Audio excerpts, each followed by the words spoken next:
የኢትዮጵያ ታምርት ንቅናቄ የኢንዱስትሪ ዘርፉን ምርታማነት በማሳደግ ሸማቹን ከአምራቹ ጋር ያገናኘና የኢትዮጵያን ኤክስፖርት የማድረግ አቅም ያሳደገ ስለመሆኑ በተደጋጋሚ ይገለጻል። የአማራ ክልል ርዕሰ መስተዳድር አቶ አረጋ ከበደ በአዲስ ዓለም አቀፍ ኮንቬንሽን ማዕከል እየተካሄደ የሚገኘውን የኢትዮጵያ ታምርት ኤክስፖ ጎብኝተዋል። በኤክስፖ የግብርና ግብዓትን የሚያቀነባብሩ የማዕድን ምርት የሚያመርቱ ፋብሪካዎች፣ የሰውን እንቅስቃሴ የሚያቀላጥፉ ማሽኖችና ሌሎች ተግባራትን መመልከታቸውን ርዕሰ መስተዳድሩ ተናግረዋል። በመጀመሪያ ደረጃ የግብርና ግብዓትን የሚያቀነባብሩ ፋብሪካዎችን ተመልክተናል።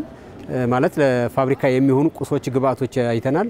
በሌላ መንገድ ደግሞ የከፍተኛ የሄቪ ኢንዱስትሪስ ምንላቸው ወይም ደግሞ ከፍተኛ ኢንዱስትሪዎች ተመልክተናል። ለምሳሌ የብረት ፋብሪካዎች ተመልክተናል። እንደዚሁም ደግሞ በተለይም ደግሞ የማዕድን ምርቶችን የሚያመርቱ ፋብሪካዎችን ተመልክተናል ማለት ነው። ከዛ በተጨማሪ ደግሞ የማሽን ማምረቻዎችን አይተናል። ለምሳሌ ውጭ ላይ ያያችሁት የተሽከርካሪዎች እና ሌሎች የሰውን እንቅስቃሴ የሚያቀላጥፉ መሳሪያዎችን ለመመልከት ችለናል ማለት ነው።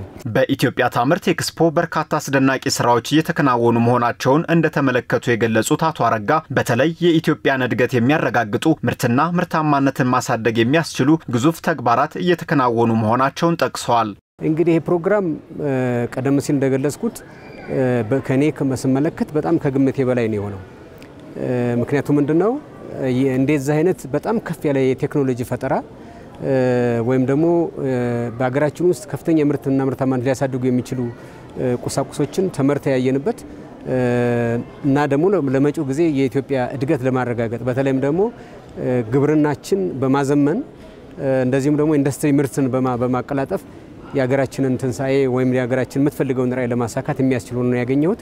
በኢትዮጵያ ታምርት ንቅናቄ እየተመረቱ ያሉ ምርቶች በኤክስፖ መቅረባቸው ዜጎችን በማነቃቃትና አምራቾችን በማበረታታት በኩል ትልቅ ሚና የሚጫወቱ መሆኑን የጠቀሱት ርዕሰ መስተዳድሩ ከዚህ ባሻገር የኢትዮጵያ ታምርት ኤክስፖ የሀገርን እድገት ወደ ወሳኝ ምዕራፍ የሚያሸጋግር ስለመሆኑ አንስተዋል። የተሻለ ምርታማነትን ለማሳደግ የሚያስችል ስለሆነ እንዲህ አይነት ፕሮግራሞች በንድፈ ሀሳብ ብቻ ሳይሆን በተግባር የሚታዩበት በመሆናቸው ምክንያት በአጠቃላይ ዜጎችን የሚያነቃቁ አምራቾችን የሚያበረታቱ ለሀገር እድገትም ወሳኝ የሆነ ምዕራፍን የሚያሸጋግሩ ስለሆነ ትርጉሙ ትልቅ ነው ለማለት ነው። በጉብኝቱ አቶ አረጋ ከበደን ጨምሮ የኢንዱስትሪ ሚኒስትሩ መላኩ አለበልና የመንግስት ከፍተኛ የሥራ ኃላፊዎች ተገኝተዋል።